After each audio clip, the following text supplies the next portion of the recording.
guys hear me? We can. Yes. Oh, good. What do you see? Soren, what's happening Yes. is now you can hear me, evidently. Yes. But I can't hear you. So Oh my goodness, no. little something going on over there. Okay. You know, I'm going to keep talking because Keep talking. it looks Yes. like you can hear me. Yes. So everyone in the audience, the Buddha said, life is suffering. So would everyone agree that at some time or other they've suffered in their life? How many of you have never suffered? Raise your hand. No, okay. It's an epidemic. It's a pandemic. Okay, so life is suffering. Now, the Buddha says, as I've been told in the Four Noble Truths, that there is a cause to this suffering. And so that's good news, but more good news is there is a way out of this suffering. And so that's what I'm doing here. We have Buddhism, and that's what to do about it. And one morning, as I was sleeping on the floor, actually a cockroach crawled over my foot. I was in this dead sleep, and I opened my eyes, and before the ego could take over, it's like there was a space between my sleeping and before the ego could intervene and identify as that I am a woman, I'm a Byron Katie, etc. There was that space, and I saw how all suffering was created. I saw how the world was created.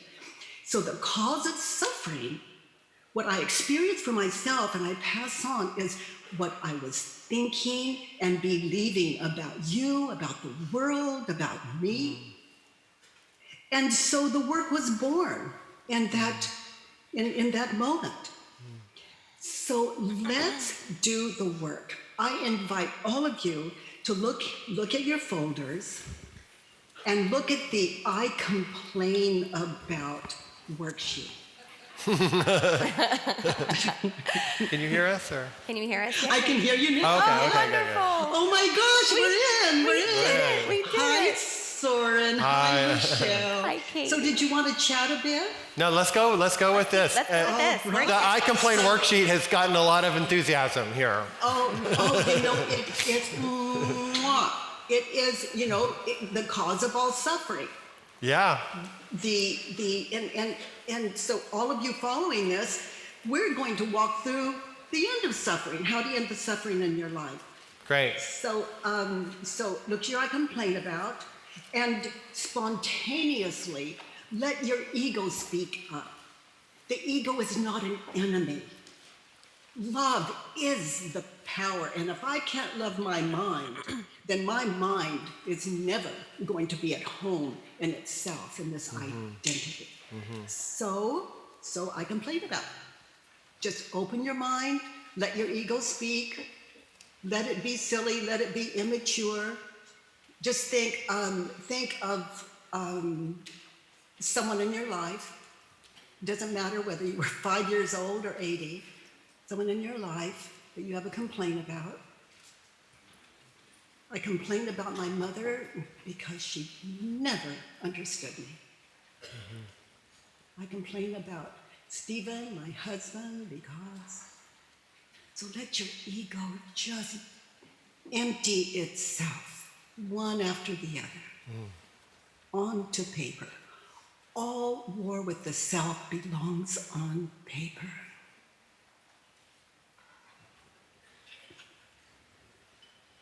And have fun with this. It can go from everything to amazed or silly or feeling ridiculous to a depth that brings tears.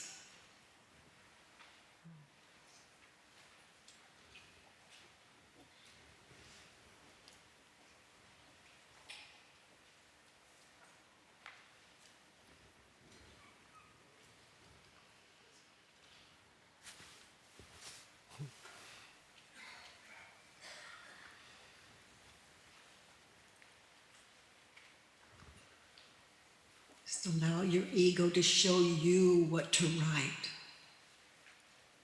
Just Open your mind to its complaints. Take dictation from mind to paper. I complain about because.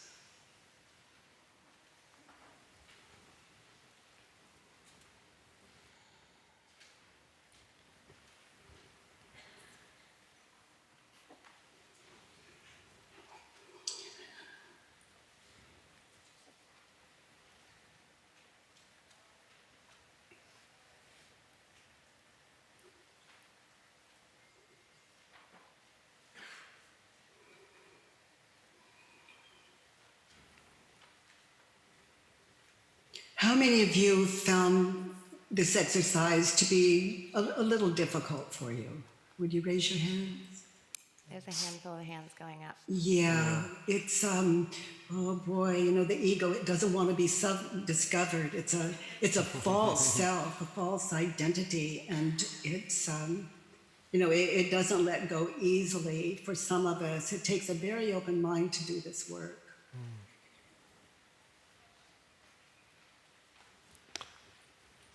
So raise your hand if you've completed it, or just to get a sense of how many people need more time. Okay, thank you. So we'll give a few more minutes to finish it.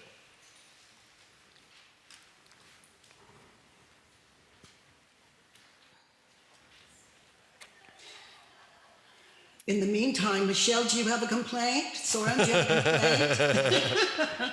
Oh. I also have a complaint and a microphone. I probably should just be. For anyone new coming in, we're doing the work with Katie. If you want to find a seat and find a worksheet, you should have a pen there too, and you can fill out the first part of the form and join us. The I complain about form. Yes. So Michelle, do you have a complaint? I think she Oh, senses. you're really asking me. Yeah. Okay, wait. Oh yeah. Okay, wait. I complain. I complain about my two boys not getting along. They should get along better.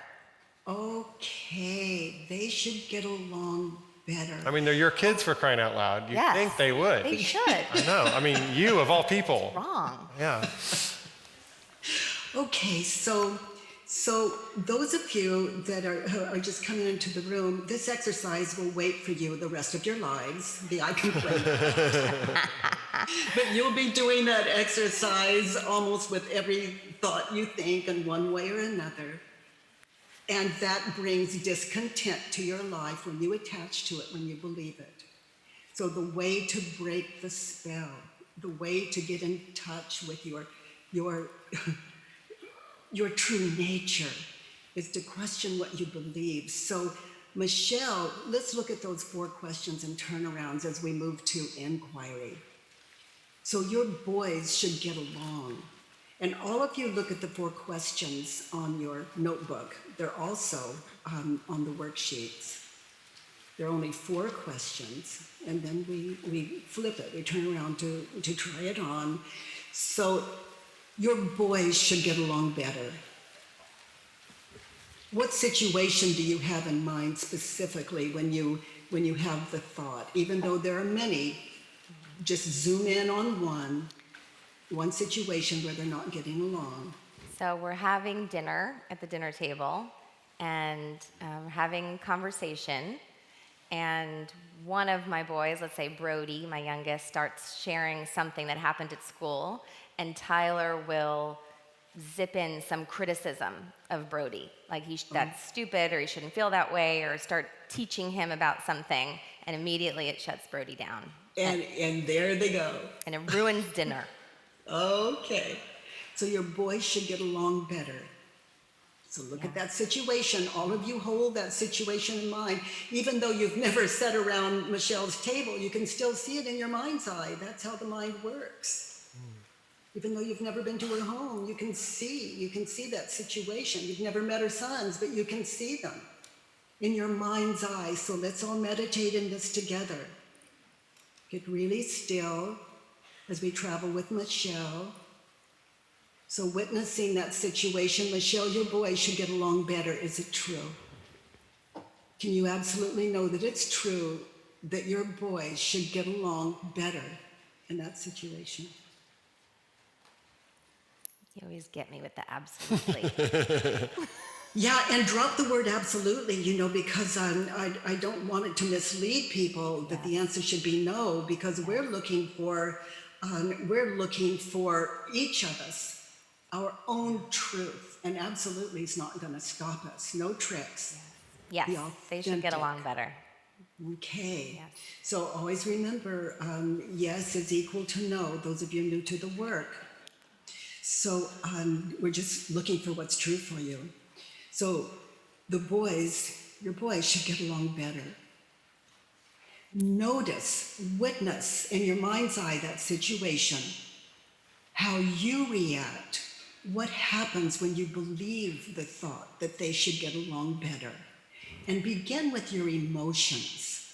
What happens emotionally when you believe the thought at the table they should get along better? There's sadness and anger at the same time. Like, I'm just sad that it's this way, and I'm angry, and I feel shut down. Okay, now, as closely as you can, get in touch with what you felt then now. Because emotions are the effect of what you're thinking and believing. Now, you cannot experience those emotions if you're not running the movie of false I. Past, future, not now, I. So as you're at that table, those of you that are meditators, this takes stillness. Get really still, be there now. What was going on in your head? What were the images of past, future when you had the thought, the boys should get along better? I'm a bad mother. I've done something wrong. They're not going to be friends in the future. Someday I'll be gone and they won't be supporting each other. Okay, so you see that past, future in your mind's eye as you're at the table with your boys. Now, drop that past, future. Who would you be without the thought your boys should get along better, get connected? Just witness. Who would you be without the thought they should get along better? I'd just be a woman at a dinner table watching two boys not get along.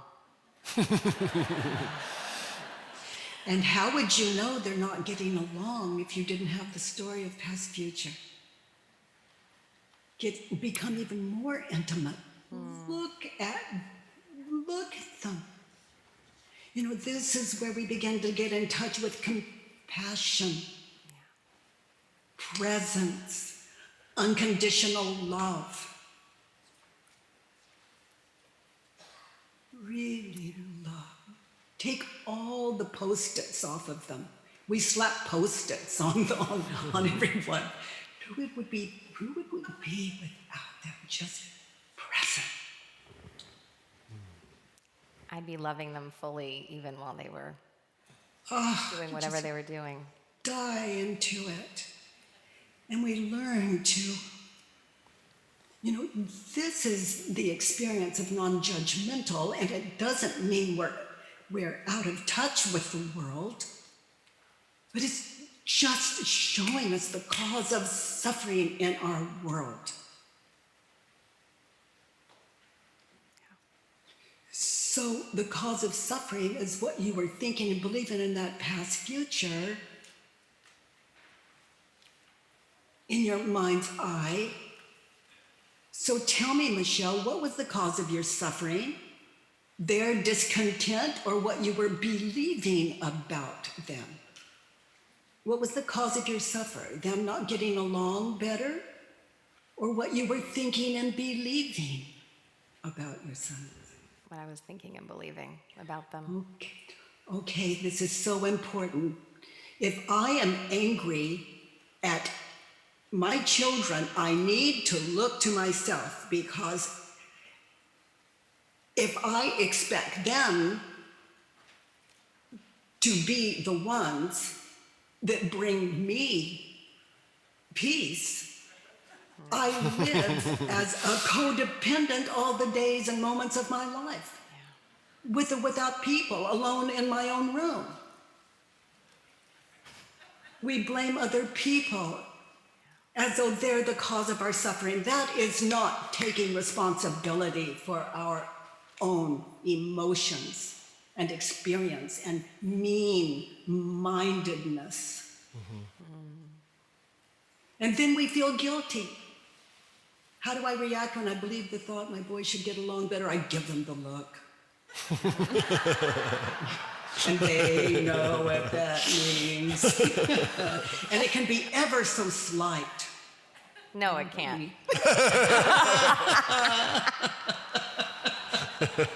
Oh my gosh, we have so much in common, all of us in the world. Oh my goodness. Oh, I love that life is beautiful. It's what we're thinking and believing about life that is the cause of our suffering and discontent and all war. And all war belongs on paper. I hope that you all get enough from our time together today that you know how to deal with your beautiful magnificence when you are not in touch with it. Yeah. Okay, so let's turn it around, Michelle. The boys should get along better. Let's flip it. Let's turn it to an opposite. Now, we're not exchanging positive beliefs for a negative one. That's not it. We're going to try it on. Only the authentic. The boys should get along better. What's an opposite? The boys shouldn't get along better. Okay, so let's try that on. Let's just try it on. How does that fit? Can you find a place that it fits? It doesn't always, and sometimes there are several examples of how it fits. The boys should get along better. They shouldn't get along better because they're 3.5 years apart. They're both teenagers. It's completely developmentally appropriate. Exactly. My gosh, they're in the world. They're in the world just like, they're lost in the world of imagination, just as you, the mother, is sitting at the table. Yeah. We're lost. We're, if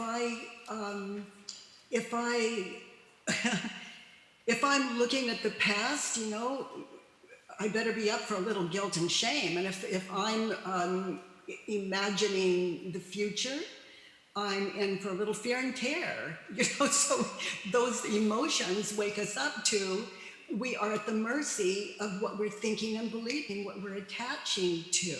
So it's not serious. It's a state of mind, and even in this state of mind, we feel our emotions, but we know the cause. It's called waking up to reality. There's the movie. That's not reality. That's past, future. And then there's reality. And we can all remember you, Michelle, at the table. So anytime I experience, let's say I'm upset, I am also aware that it's not real. It's imagination. I mean, there's me. Let's say, Michelle, there's you in the past as you sit at the table, you in the future as you sit at the table. So who am I? If I'm Michelle, who am I? I'm not this. That's imagination. My goodness, we appear to be a race of people that we don't even know the difference between what is real and what is not. No wonder we suffer. So there's this past me. Okay, now that's not me. My gosh, that's not physical. That's not object. And there's that future me sitting at the table. That's not me. That's imagination. Who am I? What, there are 3 of me? And look at the past, there are so many there as you sit at the table. Look at the future, so many of you there as you sit and your boys, and my gosh, you wonder why your head's so full. very crowded. This is the cause of all discontent, all war. Okay, so who am I? You know, I see this, I'm not fooled anymore. I see this, I'm not fooled anymore. Wait, it's good here. It's good here. You know, I was, I was having, out of the coffee boiler this morning, coffee boiling, and I turn it off, and I'm pouring it into a thermos. And this thermos, it doesn't screw on, it just, the cap just goes down and locks. And so I fill it, and then with this boiling water, and then the cap, I'm holding it at the top, and I open the little catch on it to pour some out. And it literally, from the pressure, just explodes. So here's boiling water on my shirt, on my hands, on the cabinet, just filling, you know, all over everything. And I'm fascinated. Earlier, Soren, you were talking about curiosity and the difference, and that's what I expect. Curiosity. Will it hurt? You know, and then I feel it on my hands, and I'm a witness, because the future would show blisters. It would show me having to bandage it, and I'm late to come to wisdom and meet my angel friends, and so I'm just witnessing, because I'm in that don't know mind. For all I know, I have to run it to a doctor. Don't know. But do you see the value, all of you see the value of what is and what is imagined and the difference? I don't want to miss this trip. I'm in.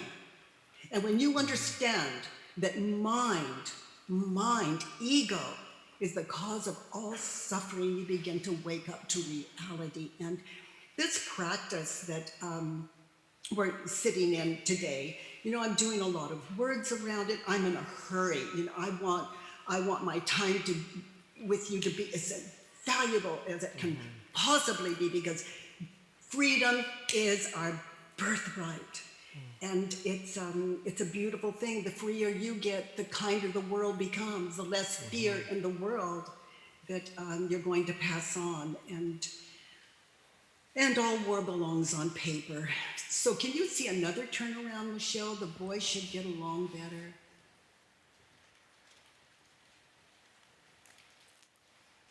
The boys should get along better with each other. Help me, Katie. Okay. They'll be better if they don't get along, right? Would that be the turnaround? They'll be happier if they don't get along. Better if they don't get along. Okay, so try it on. You know, this is a meditative process.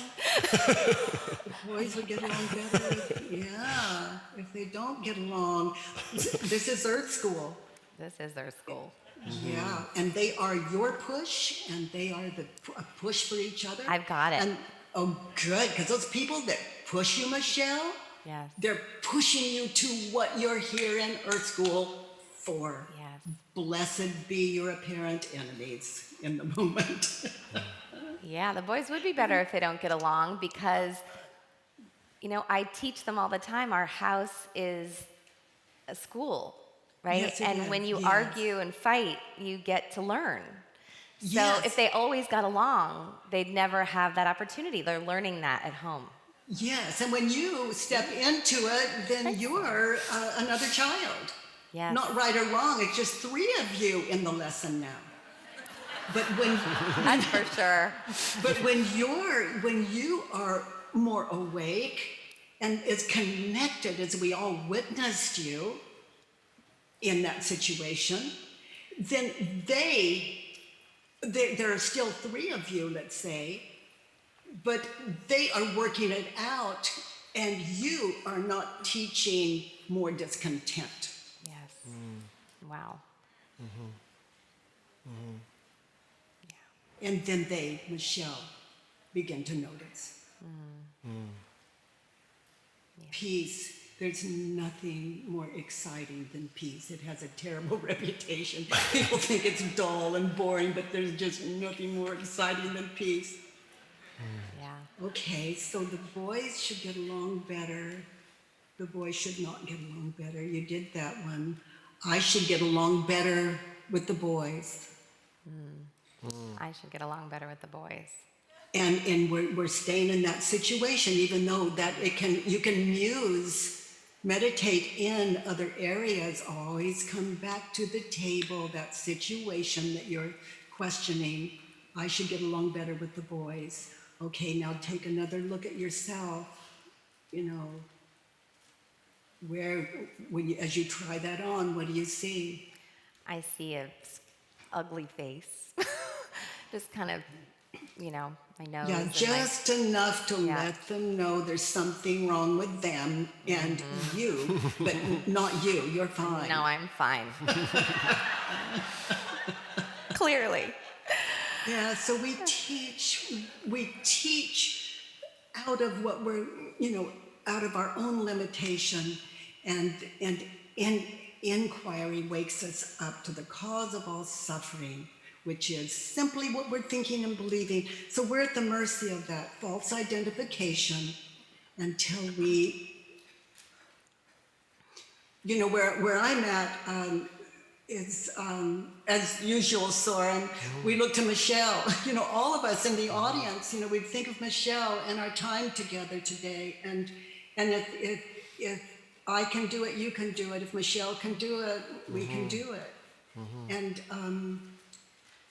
so an audience, this I complain about, you take one of those and now, choose one that you have charge on, and now move it to find your Judge Your Neighbor worksheet.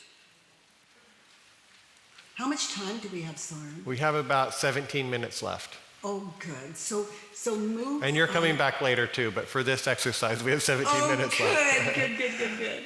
So all of you move one of your I complaints to number 1 on your Judge Your Neighbor worksheet. Because I want to catch all the concepts under, for example, the boys should get along better.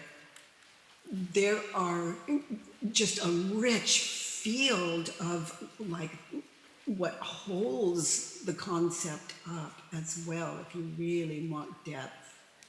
And those of you that come to wisdom, this wisdom is inside of you. And so I complain about my mother because she doesn't understand me in that situation. So I'm moving to the Judge Your Neighbor worksheet. I'm going to identify the emotion. I'm angry at my mother because she doesn't understand me. So that belongs on 1. So if you fill that in. This is very personal work. Very personal work. Now on number 2 on your worksheet, in that situation with that person that you complain about, in that situation, what did you want? For example, with Michelle at the table with the boys, I want, what did you want? And fill in number 2. For example, it might be in Michelle's situation, I want them to behave. I want them to see they're disrupting the meal. Short, simple sentences.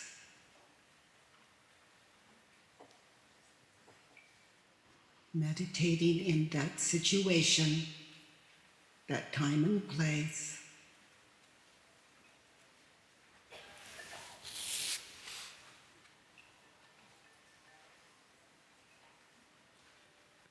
And now number 3, meditating in that situation, eyes closed, be there now. In that situation, what advice would you offer that person to get what you want? What advice would you offer that person? They should, they shouldn't? Meditating there, be there now in that situation, and fill in number 3.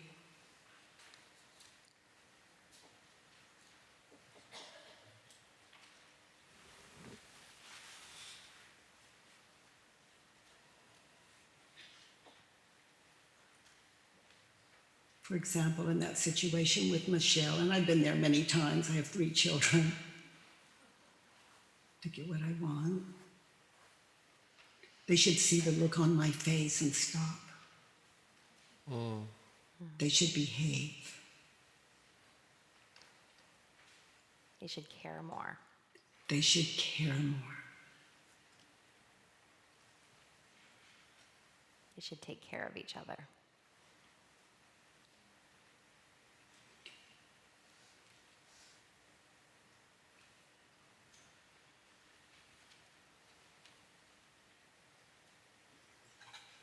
For those of you that see value in this work, meditating in yourselves in this way, moving mind to paper, the cause of all suffering to paper so you can question it. Those of you that see value in it, this is, it's a practice. Any meditative practice you do, maybe 20 minutes every morning, it's worth sitting in yourself to have a good day, to have a good life. If you see this as a practice, don't change the practice you're in, that meditative practice. But what interferes with that practice in the stillness, rather than move it away? Just put paper and pencil there, write it down,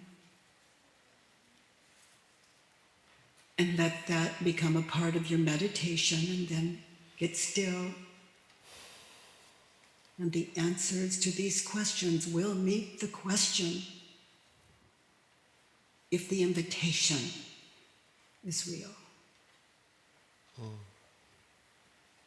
Okay, so 4. In that situation, what do you need to be happy, to go from stressed out or that discontent or suffering with that situation, with that person? What do you need to be happy? Meditate in that situation. To be happy, I need, and fill in 4.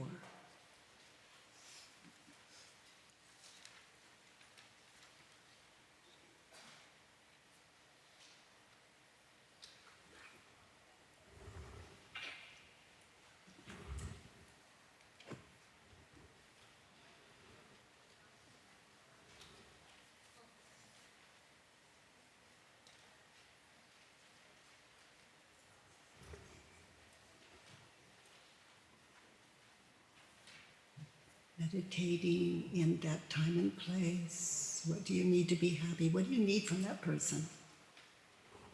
What do you need them to think, say, feel, do for you to be happy?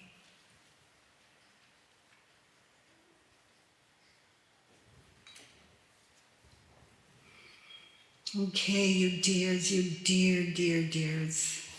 Let's look at 5.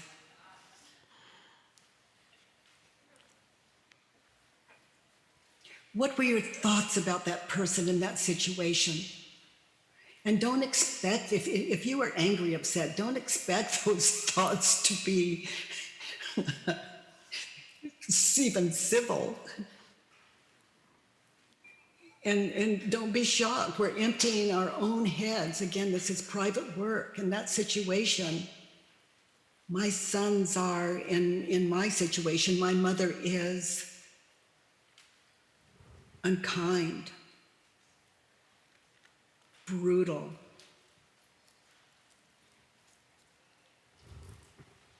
asleep, uncaring,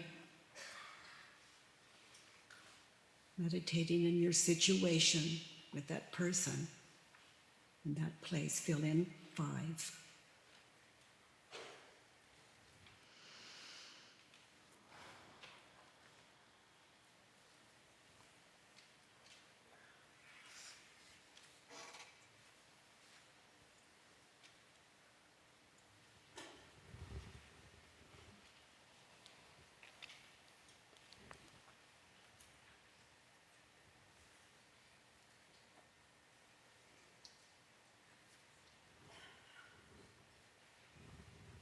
You know, don't expect your ego to pull these things up easily. When it thinks it's going to get caught, that 5, that false I, you know, it's good at hide and seek.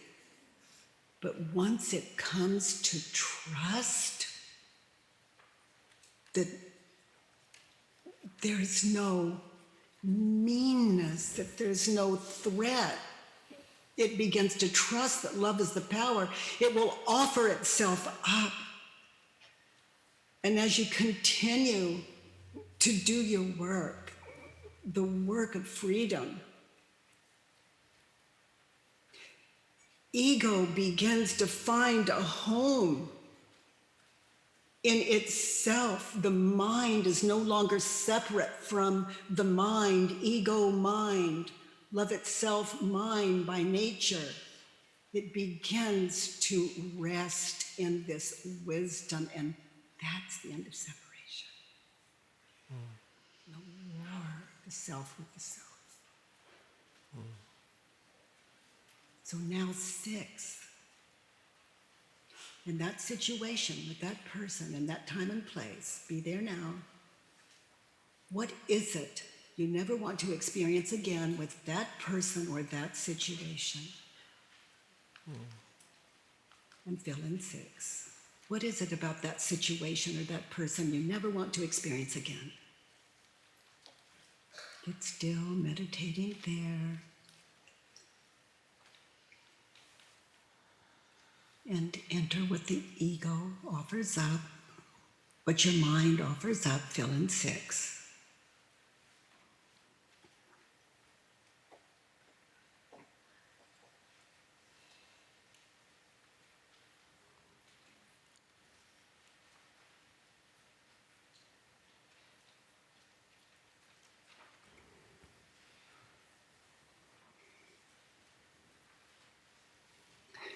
Okay. So that's that'll cover a situation. And if you do a worksheet there and you sit in all 4 questions and turnarounds with each and every concept you've entered, it wakes you up to it shifts your life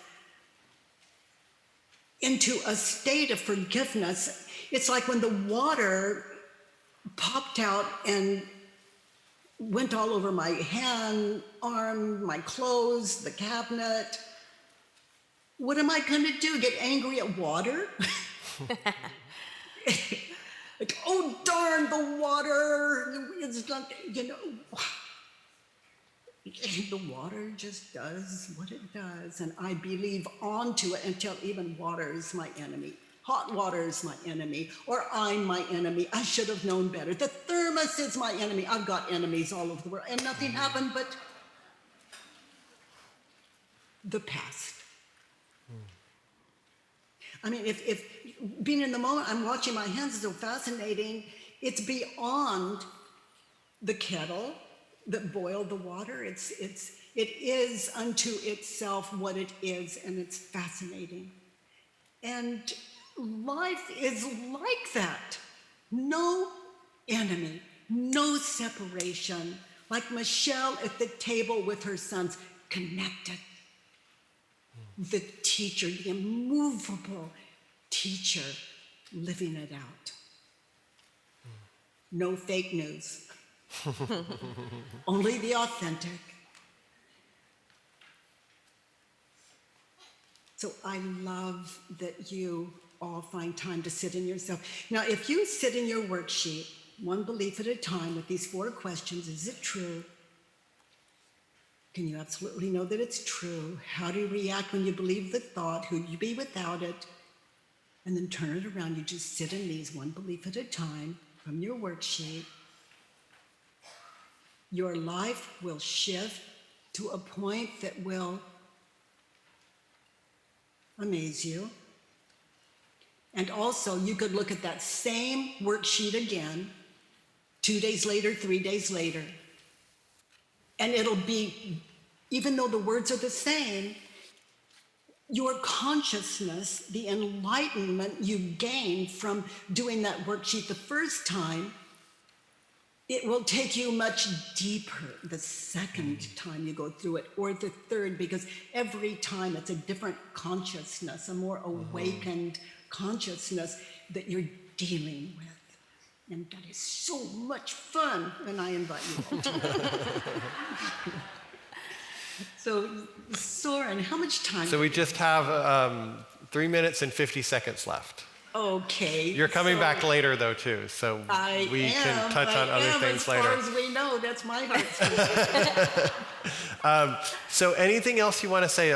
People did that worksheet. Some people, I'm sure, found a lot of benefit to it, and others found really kind of sticky places where it's like, wow, no, they do really seem to be the problem. This other person is the problem. Can you say a little bit about the situations where we actually really believe that somebody is the problem? Absolutely. I have a husband named Stephen. Where's my proof? Here. Yeah. I mean, I see an image of him at home, and I'm here in the studio. But I have no proof. But oh my gosh, I love that dream. But that's all it is. Every morning, I'm an early riser, and every morning when I can hear his footsteps coming in, down the hall, into the kitchen, but I still don't know it's him. I have no idea, because imagination shows me it's Stephen walking down the hall, and I know how he's dressed, even though he's not dressed that way, or he is. It doesn't matter. I've got my dream. But it's just a dream, and I love it. And then he comes in, and then there he is. And Soren, I'm shocked. It is like some kind of miracle. It is like, oh. And it's the way Michelle saw her sons. I've never seen him before in my life. It's always new. But there's something in the heart that is beyond asleepness, and it is connection. But let's say we had, he said he hurt my feelings last night, which is impossible, of course. But let's say that's my state of mind. And he comes in, and he walks in, and he says, "Good morning, honey." And I give him the look, Michelle, and yeah, sure, like he isn't aware of what he said he did last night. Right. Okay, am I punishing the right man? There's Stephen, and then there's the Stephen of my imagination. Yeah. So I think I'll attack this one. Yeah. How crazy are we? Who would I be without my story? Love itself, by nature, by nature. That is forgiveness. It is seeing that. Well, hopefully you can all see.